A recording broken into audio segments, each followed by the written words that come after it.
Chapter 3. Questions and Answers. Perhaps you even saw the murderer go into the shop. A tall, fair man with a beard, was he not? A Russian, I have heard. The murder had taken place on a street which was a turning off the main street. Mrs. Asher's shop was about halfway down it, on the right-hand side.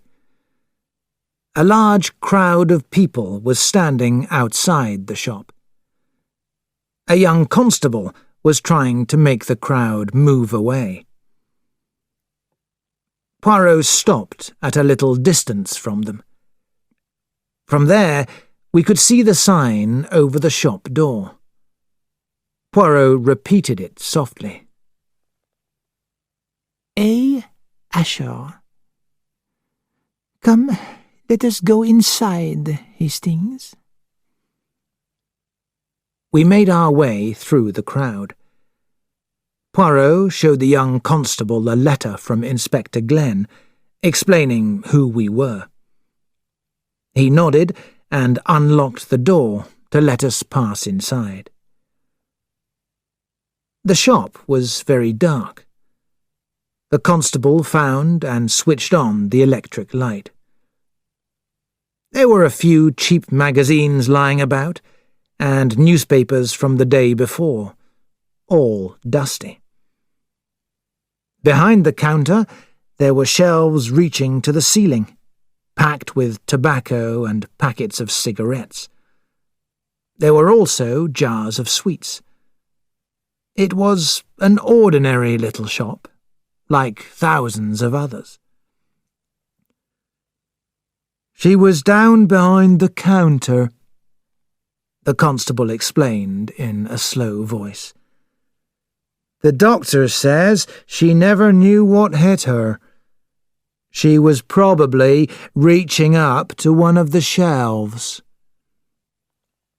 "There was nothing in her hand?" asked Poirot. "No, sir, but there was a packet of cigarettes down beside her." Poirot nodded. His eyes moved round the small shop, noting everything. "And the railway guide was where?" "Here, sir."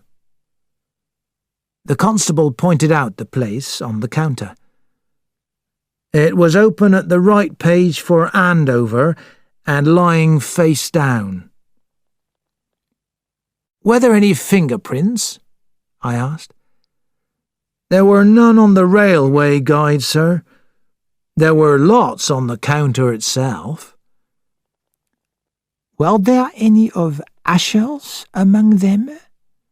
asked Poirot. "Too soon to say, sir." Poirot nodded again, then asked if the dead woman lived over the shop. "Yes, sir. You go through that door at the back, sir." Poirot passed through the door, and I followed him. Behind the shop there was a small room which was both a kitchen and living room. It was tidy and clean, but without much furniture. There were a few photographs on a shelf over the fire. One was of Mary Drower, Mrs. Asher's niece. Another was of a young couple in old-fashioned clothes. The girl looked beautiful, and the young man was handsome. "Probably a wedding picture," said Poirot. I looked closely at the couple in the photograph. It was almost impossible to recognize the well-dressed young man as Asher. Upstairs there were two more small rooms. One had been the dead woman's bedroom.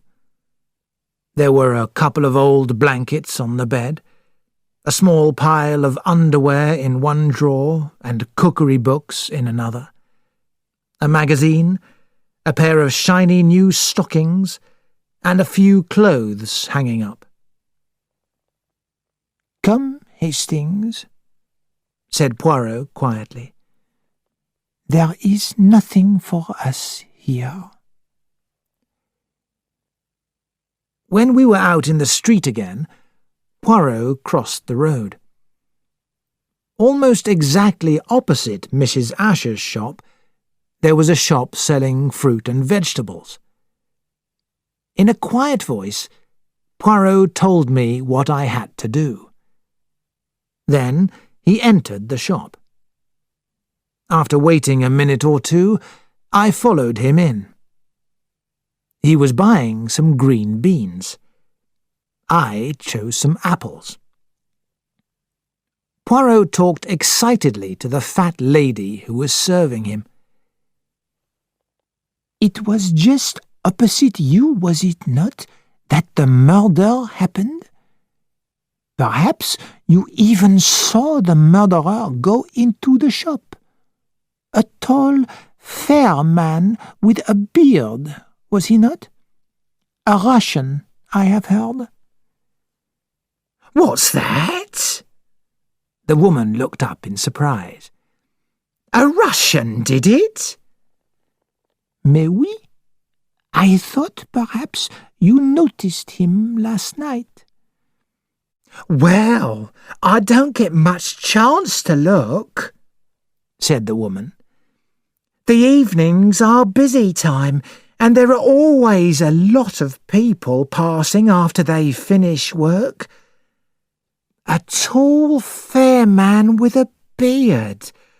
No, I can't say I saw him."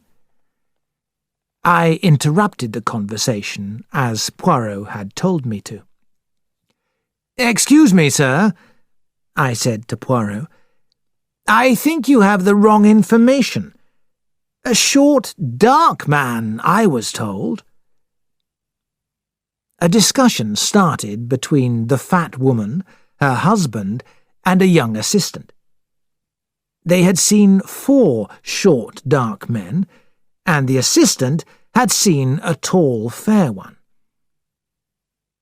Poirot and I left the shop with our beans and apples. "And why did you do that, Poirot?" I asked. "I wanted to find out if it was possible for a stranger to enter Mrs. Asher's shop without being noticed." "Couldn't you simply ask those people if they saw anyone?" "No, mon ami.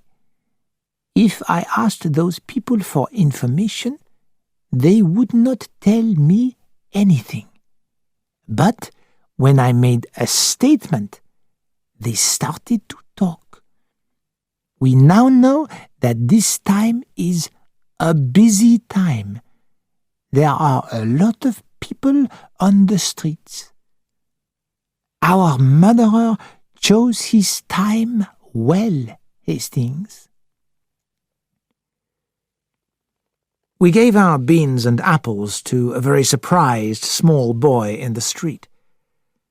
Then Poirot paused and looked at the houses on each side of Mrs. Asher's house. One was a house with curtains that had been white but were now grey. Poirot knocked at the door. It was opened by a very dirty child. "Good evening," said Poirot. "Is your mother in?" The child stared at us for a long time. Then he shouted up the stairs. "Mum, you're wanted!" A sharp-faced woman came down the stairs. "You're wasting your time here," she began, but Poirot interrupted her. "Good evening, madame," he said. "I am a newspaper reporter working for the Evening Star. I would like to offer you £5 for some information about your neighbour, Mrs. Asher. As soon as Poirot talked about money, the woman became more pleasant. I'm sorry I spoke so crossly just now, she said, but a lot of men come along and try to sell me things. Cleaning products, stockings, bags and other silly things. They all seem to know my name, too, Mrs. Fowler. Well, Mrs. Fowler, said Poirot, you only have to give me some information. Then I'll write a report of the interview. Mrs. Fowler began to talk about Mrs. Asher. She had had a lot of trouble with Franz Asher. Everyone knew that. But she hadn't been afraid of him. Had Mrs. Asher ever received any strange letters, Poirot asked? Letters without a signature? Mrs. Fowler didn't think so. Had Mrs. Fowler seen a railway guide, an ABC, in Mrs. Asher's home? Mrs. Fowler replied that she hadn't. Had anyone seen Asher go into the shop the evening before? Again, Mrs. Fowler said no. Poirot paid her the £5, and we went out into the street again. That was rather an expensive interview, Poirot, I said. Do you think she knows more than she told us? My friend, we are in the strange position of not knowing what questions to ask, replied Poirot. Mrs. Fowler has told us all that she thinks she knows. In the future, that information may be useful for us. I didn't understand what Poirot meant, but at that moment we met Inspector Glenn. He was looking rather unhappy. He had spent the afternoon trying to get a list of people who had been seen entering the tobacco shop. And nobody has seen anyone? Asked Poirot.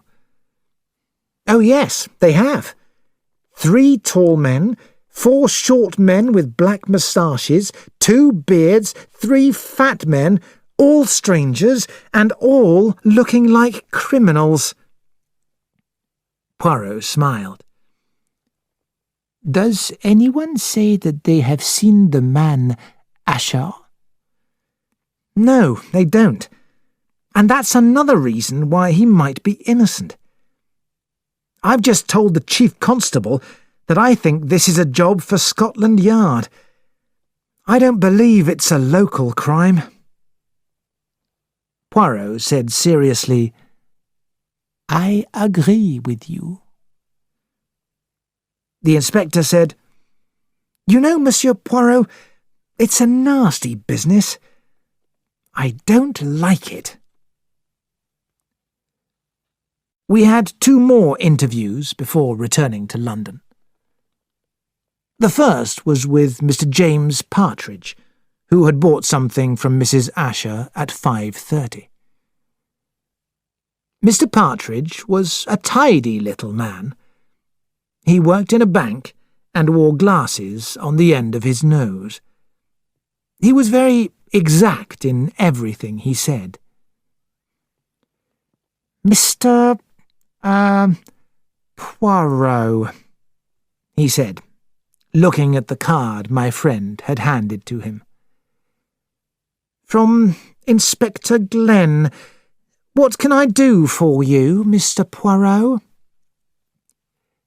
I understand that you were the last person to see Mrs. Asher alive.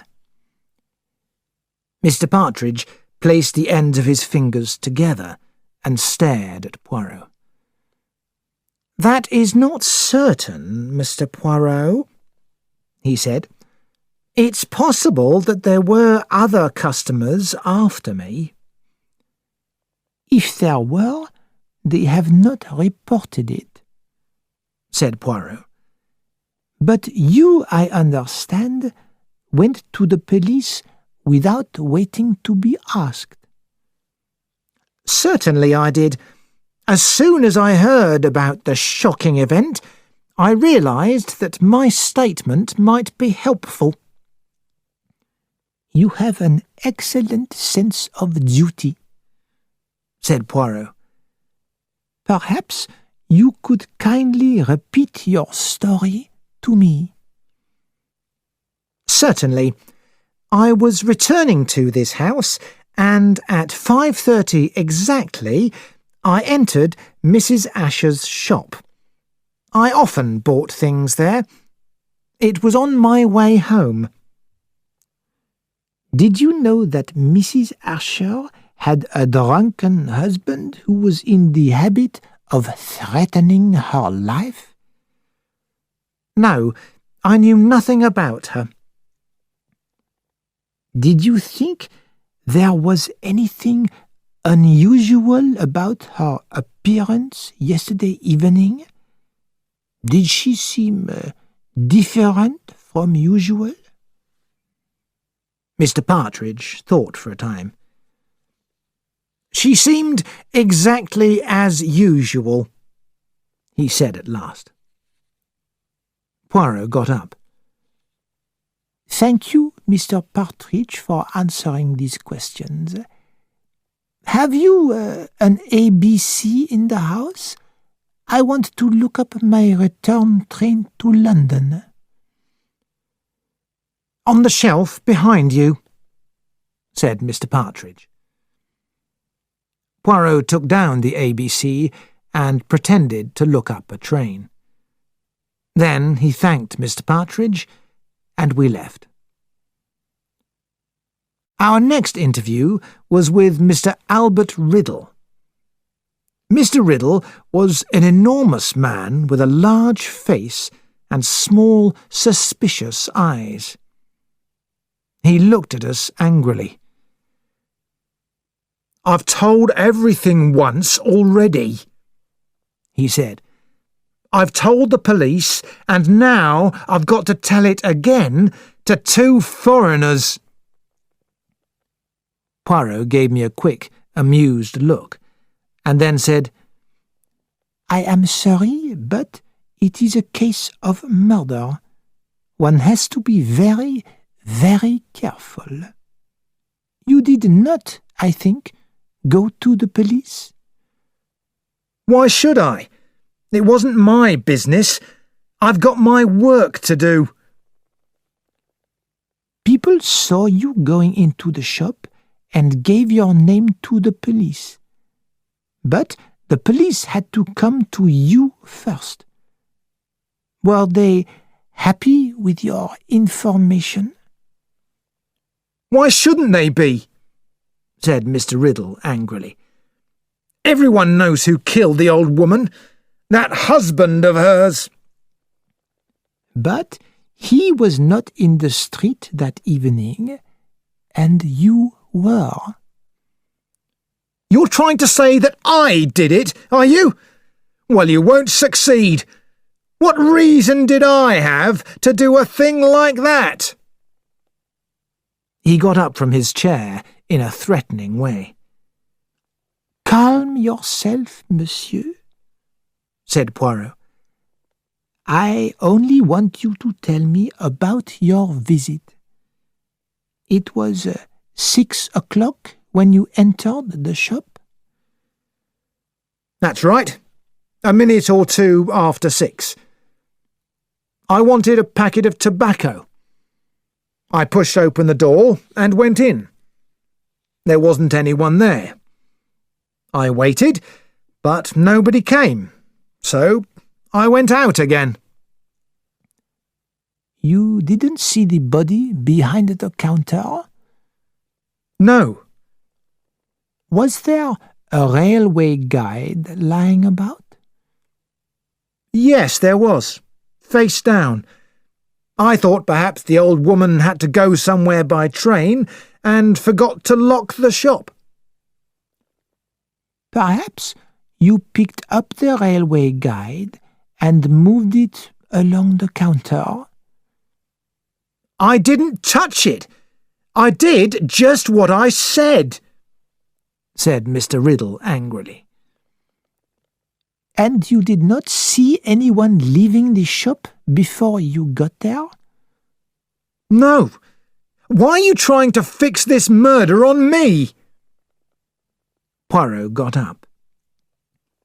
Nobody is fixing anything on you. Yet. Bonsoir, monsieur. Poirot went out into the street, and I followed him. He looked at his watch. If we are quick, my friend, we might catch the 7:02 train to London.